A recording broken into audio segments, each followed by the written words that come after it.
I want to say before I speak, I want to say something. I've raised this issue with Kim, and so this is not a castigation of her or of IJKL, but I do have to say this. I dream of a Jewish world in which, when we have a panel of rabbis teaching, there's at least one woman. I had made a solemn pledge to myself and to my women colleagues that whenever possible, if I was to be on a panel, I needed to have a woman scholar or colleague there teaching as well. That is the only way that we will begin the healing of the American Jewish community. And so I want to acknowledge that and put it out to you. And Kim, I forgive you.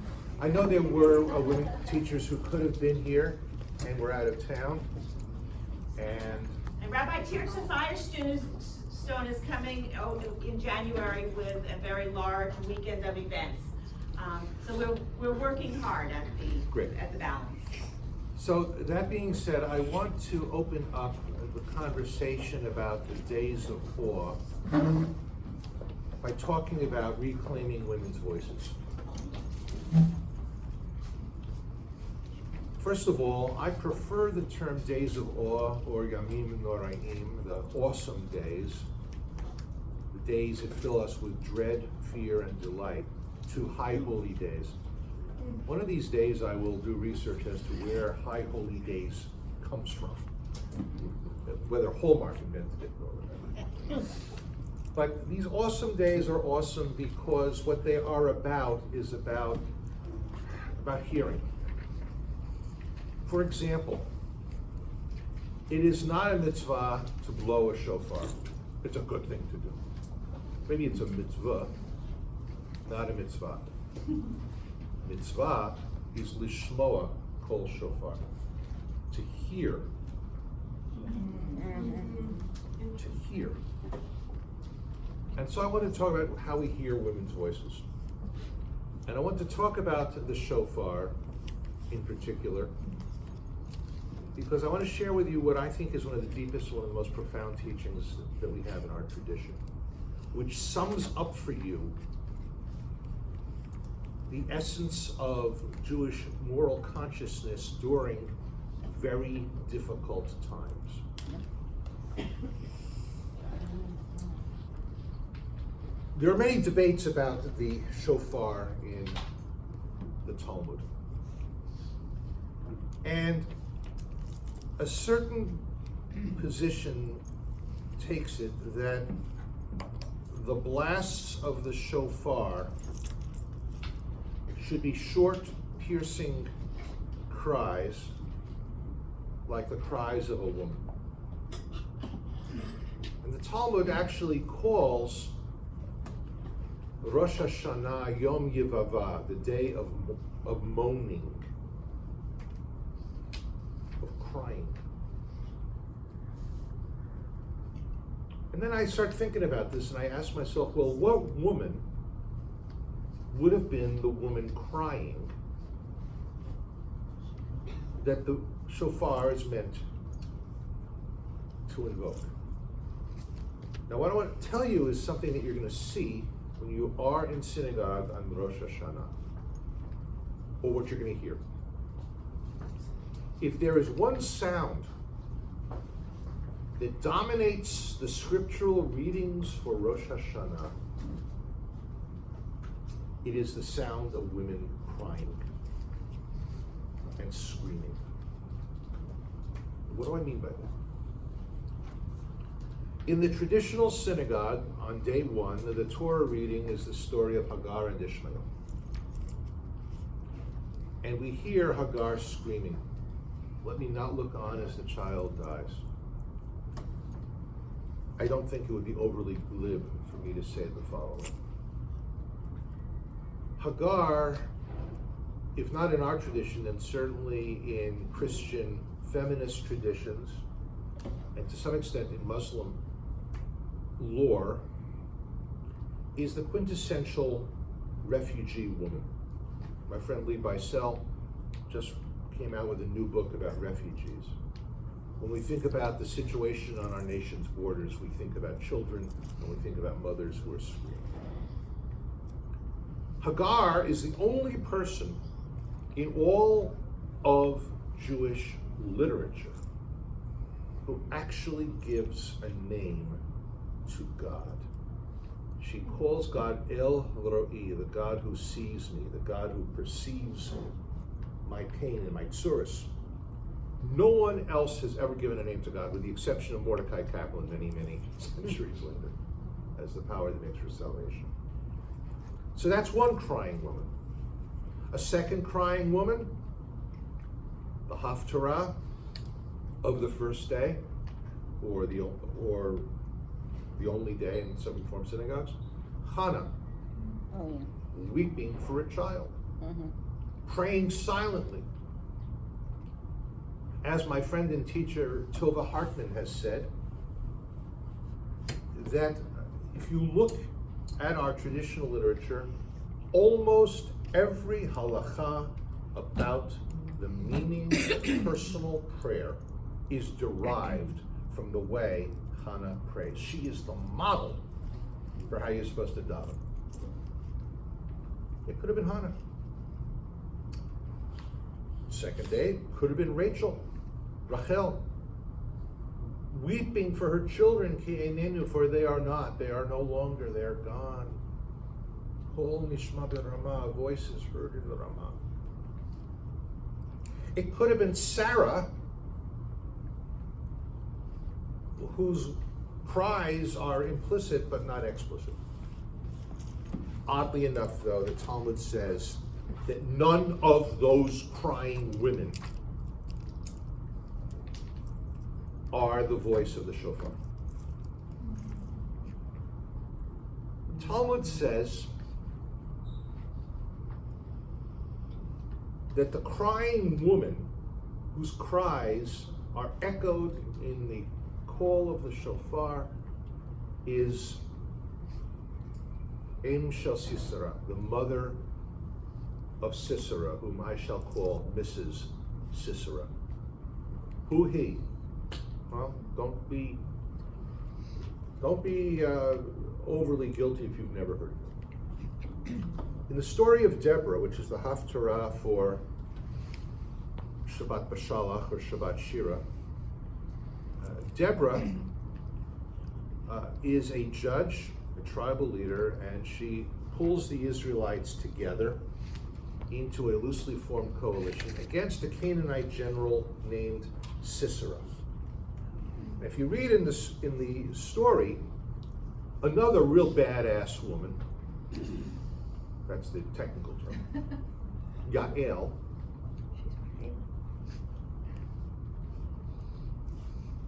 lures Sisera into her tent, and he thinks he's going to get lucky. This is hashtag me too. This is actually hashtag no you don't. And so she takes a tent peg and in flagrante delicto, which is not an Italian restaurant in Cooper City, she takes the tent peg and she puts it through his skull. So you might say, well, the last thing that went through his mind was sexual fantasies about Yael. No, actually, the last thing that went through his mind was the tent peg.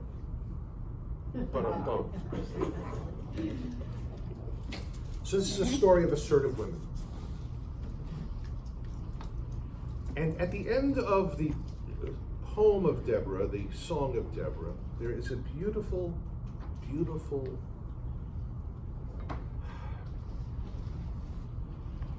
reminder of Sisera's mother.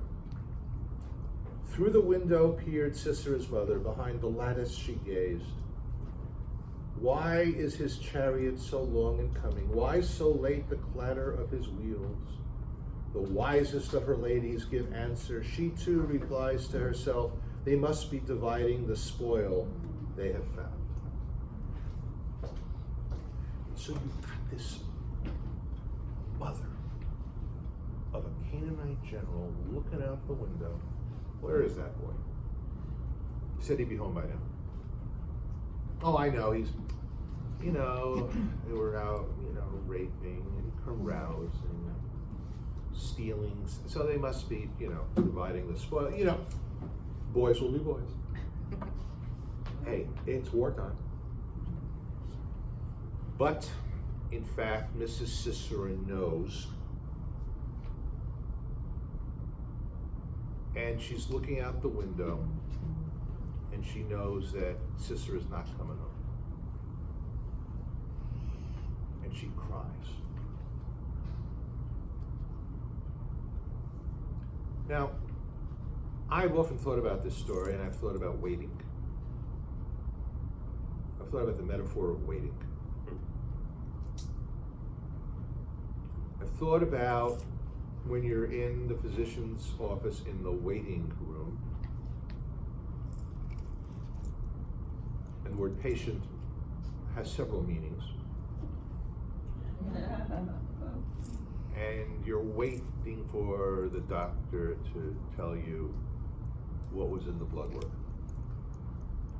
Or you're the father in his bathrobe, it's 2 a.m, and he's waiting for his daughter to come home because she went out on a date with a kid who has a kind of a reputation for partying.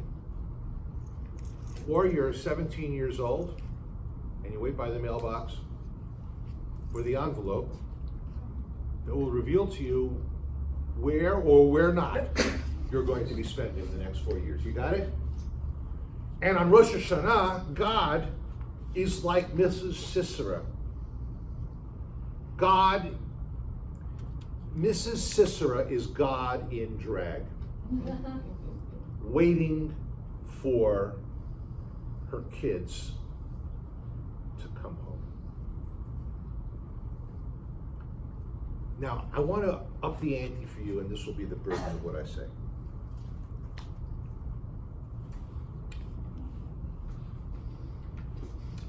The Jewish moral imagination is found in the following. When you think about it, the rabbis have a problem. Well, we figured out that the shofar is the cries of a woman. Okay, which woman's it going to be? They're sitting around the table. Hannah, nah. Hagar, Rachel, Sarah, she should have been crying. No. Mrs. Sisera. And they sit and they stroke their beards if they have beards. There are no women at the table, so it's a good possibility they have beards. Her name's Mrs. Sisera. And think about this. Mrs. Sisera is the mother of an Iron Age Osama bin Laden wannabe, as we bring in the memory of the 18th yahrzeit of American innocence. He's a terrorist. He's a Canaanite general whose big gig in life is to harm the Yidden. And he gets killed, right? And Mrs. Sisera screams.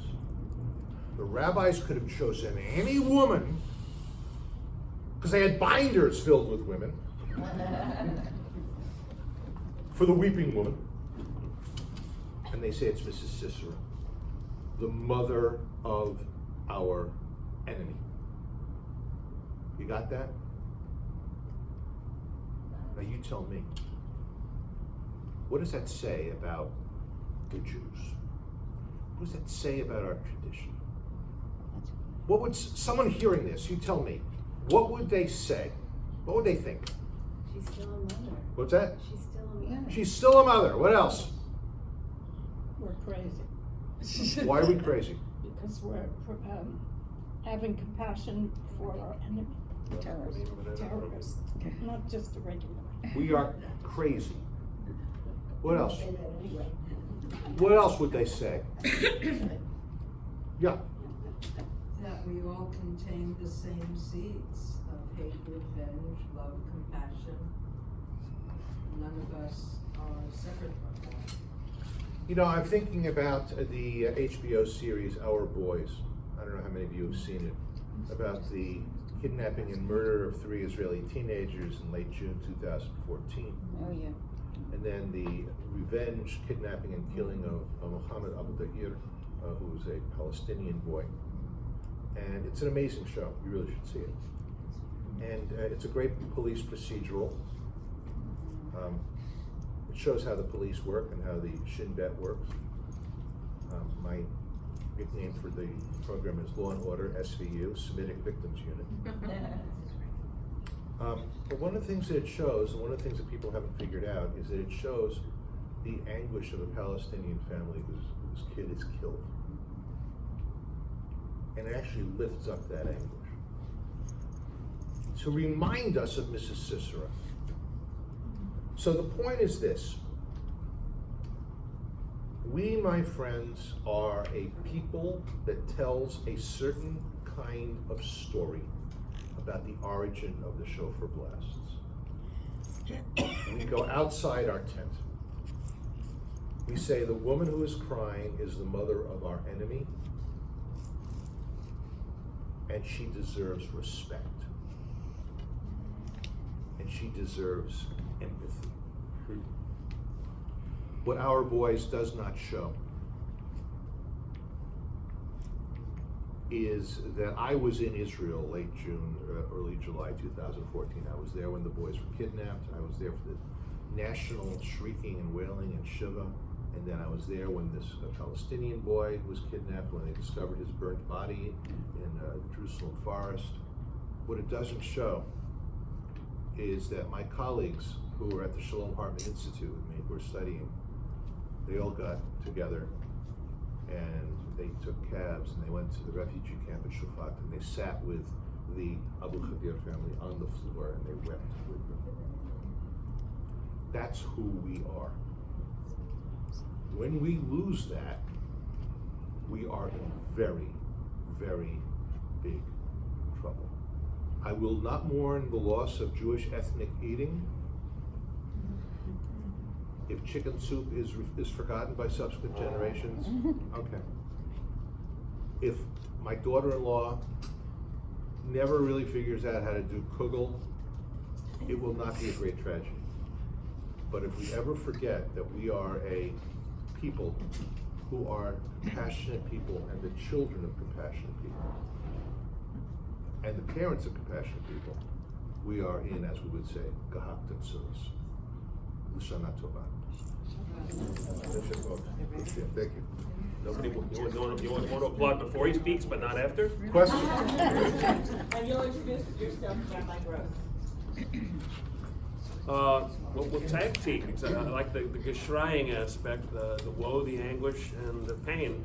I feel compelled to represent our friend, one of the engines of IJKL, Rabbi Akiva Mann, by throwing out some of the more spirituality aspect of all this, as well as the morality part. The president of the congregation I used to work with in the Central California coast was an education teacher at the local college, and she was very fond of saying in a variety of settings, timing is everything. So I want to tag team on something important that my rabbinical colleague said, not the high holy days. I kind of cringe at that too. That happens to be Roman Catholic theology, and there's nothing to say that I'm anti-Catholic, to the contrary. But if we're speaking English, and so much of our religious vocabulary, when you translate it into English, starts to sound Methodist to start with, which is why we use Yiddish or Hebrew as much as we can, and occasionally Aramaic to show off. Aseret Yamei Tshuva. 2 lies. The 10 days of repentance, of return. Now, return doesn't mean that the folks who haven't been in the shul since last Yom Kippur are now coming back for Rosh Hashanah. We're not talking spatial, geographic kind of return, and it ain't 10 days. So timing is everything. I'd like to discourse a little bit about timing.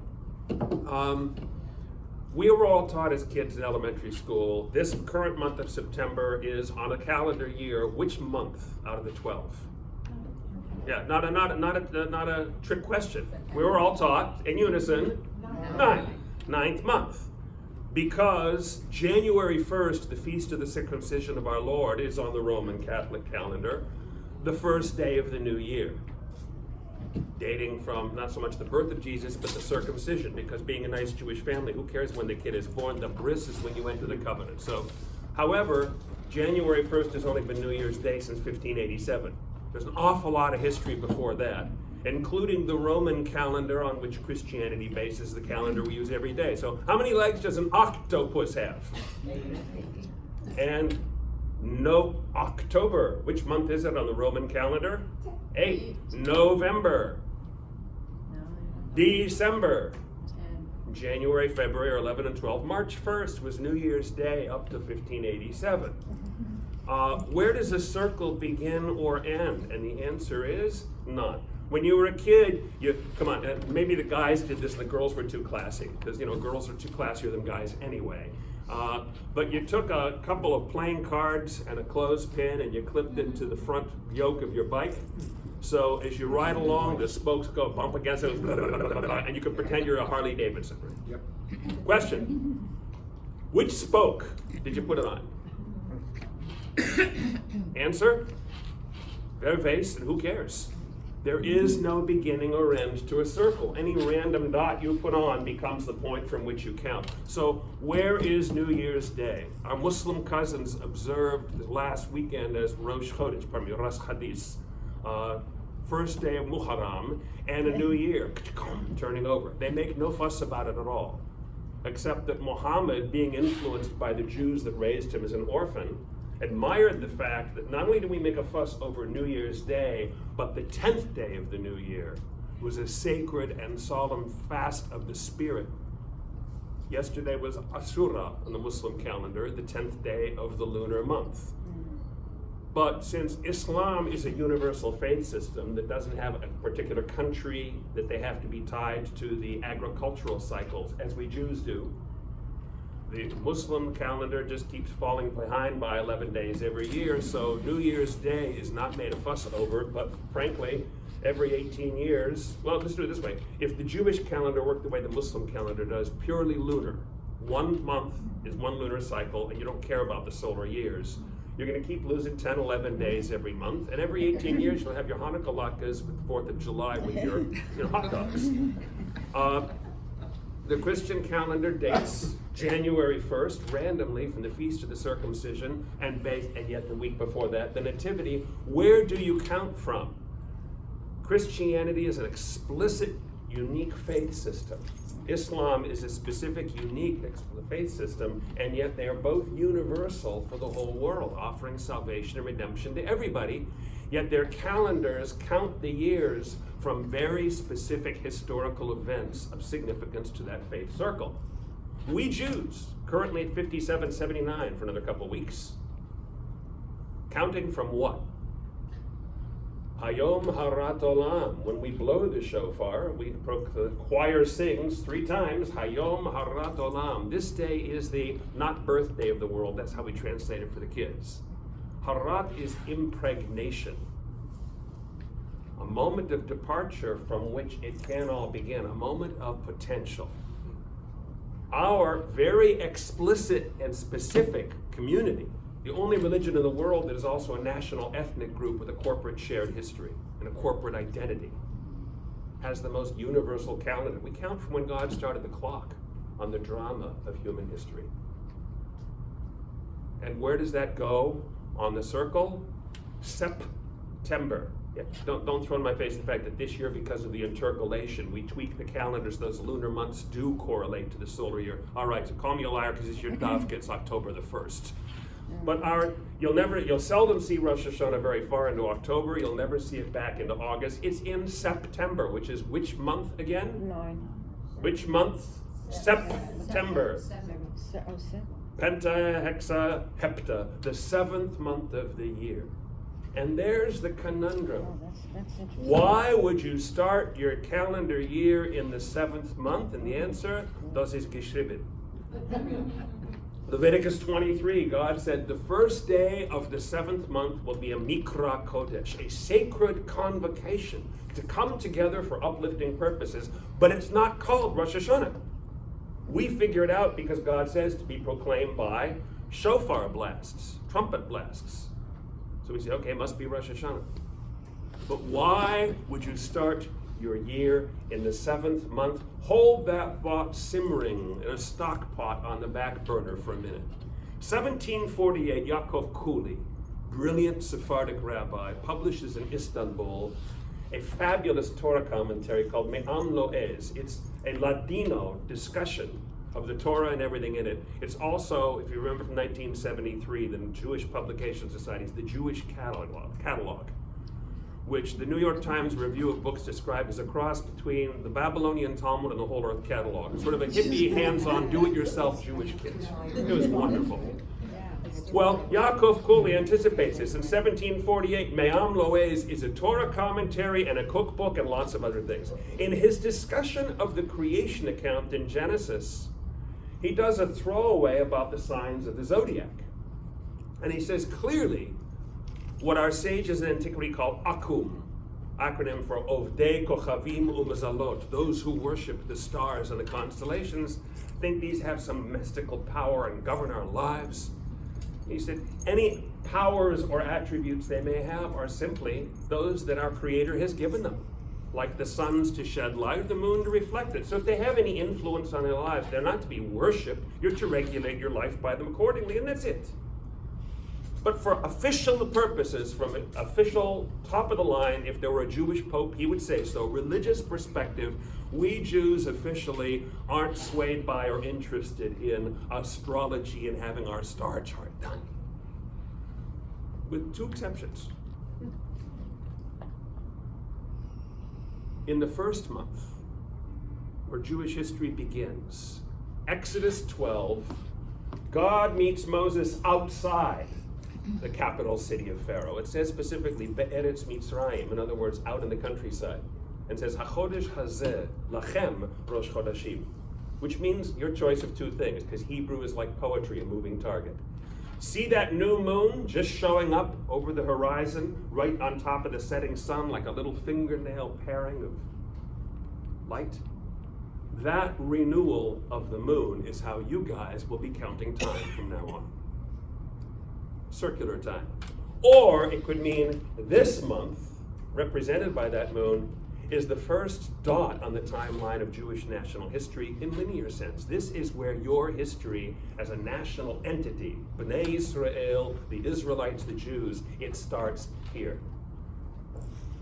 HaChodesh Hazeh Lachem Rosh Chodashim. And in the Bible, look at your biblical text starting from the Torah, we seldom give names to the months. The main names we use now are the Persian names we brought back from the Babylonian exile. Tishrei, Cheshvan, Kislev, Tevet, Shvat.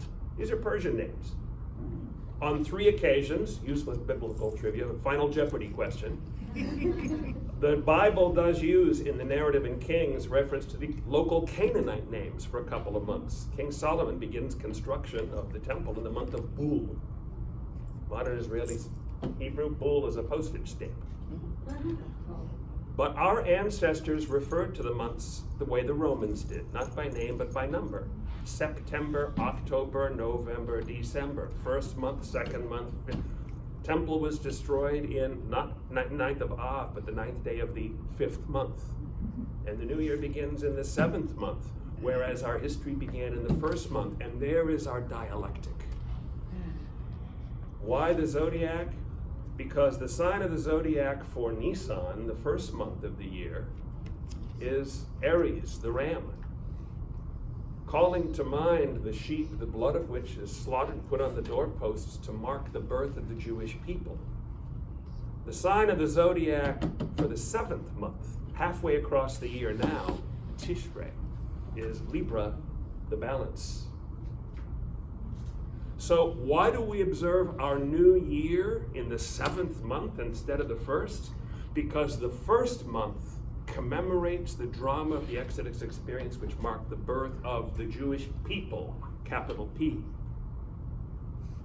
But Tishrei, Rosh Hashanah, halfway across the year in a sine wave, as far away as you can get, marks the rebirth of the Jewish person, lowercase p. And there is where the kind of spiritual dynamic Rabbi Salkin has invoked is so compelling. Listening to the voice, invoking the compassion, and looking at ourselves as well. Because if it is Libra, the scales, we want to put a thumb on the scale. I think it's the Baal Shem Tov, the story is told. One of the great Hasidic masters who disappears every year during this month of Elul, during the Slichot season. Who disappears and no one knows where he goes. They say, well, he goes up to heaven and he sneaks into the celestial courtroom and he takes all the stacks of evidence against the Jewish people, individuals who are guilty of transgressions, and quietly, when nobody's looking, throws those files over the edge of heaven to burn up and be gone, so they can't be invoked as evidence against us. You want to have a scale? Then like the butcher cheating back in the 1940s when they had meat rationing, put your thumb on the scale and tip the balance. Well, we exert that ourselves. It does take for tikkun, for our own reparation of our own selves, of our relationships with others, some work. The Maggid of Mezrich said, sin contains repentance, the same way the olive contains the oil, but to get at either one you have to squeeze. And the Apter Rebbe came up with an even more profound spiritual and moral challenge to each of us. He says, precious metals like gold and silver are annealed in a crucible through the application of great heat. So if you emerge from the days of repentance unchanged, either you were a base metal to start with, or you didn't apply any heat and you're cold. And let's talk about the other lie, the 10 days. Rosh Hashanah to Yom Kippur. And at risk of sounding self-absorbed as a congregational rabbi, I don't resent the folks that show up once a year. I'm thrilled they're there. Or twice a year. To show up on Rosh Hashanah and show up on Yom Kippur and not for Shabbat Shuvah in between or any other days in between, it's like buying two bookends and calling it a library. The 10 days of Teshuvah, there's more to it than that, because that aura of holiness continues. If you emerge when the shofar is blown at the setting of the sun on Yom Kippur, exhausted but with your second wind like a marathon runner, energized and reborn. You got 5 days of sukkah building. You've got 7 days of Sukkot celebration, getting back in touch with the world and ourselves, and the Megillah that is all about the grown-up book of the Bible, Kohelet. What's it all about, Alfie? And then Shmini Atzeret, the concluding day of celebration and relinquishment. And then Simchat Torah, having purged ourselves to recommit ourselves to the covenant of Jewishness with the rest of the Jewish community through Torah. You're still not there because we have this entire month of Elul, of tikkun, of introspection, of outreach, of fence mending. And if you add it all up, this whole month of Elul, the 10 days of Teshuvah and the sukkah building and all the rest, it totals a grand total every year in the Jewish calendar of 52 days. It is not 10 days of Teshuvah, it is 52. And what's compelling about that number? 52, besides playing cards, the weeks in the solar year. Friends, we are pledged as a people, and ideally each of us should be pledged as persons, to self-improvement and self-inspection and mindfulness and awareness for a full 7th of the year. And if that is not a spiritual prototype pointing us to every single Shabbat as a Tam from Gan Eden, then timing is not only not everything, timing means nothing. So an invitation, do your legwork now, don't wait till you show up to hear the shofar blown and say, it's God in drag as Mrs. Cicero, weeping for us and hoping we have a little Rahmanis for each other. Anyone know how to say hello in Arabic? Not salam, not salam. Ahlan, ahlan. It is a form of address, like mountain folks that will come up and say, hello, the house. Ahlan is cognate to the Hebrew ohel, meaning a tent, same Semitic word. You outside the tent are calling out and reaching to those within. Their home base, they are where they belong. They are in a position to welcome and accept. We have the burden and the ball in our court to come from recognizing our own exile from our own best self and from each other, and to use these 52 days of tikkun and to return back inside the tent with everyone else of the human family made in God's image, back home where we belong. Thank you for inviting me.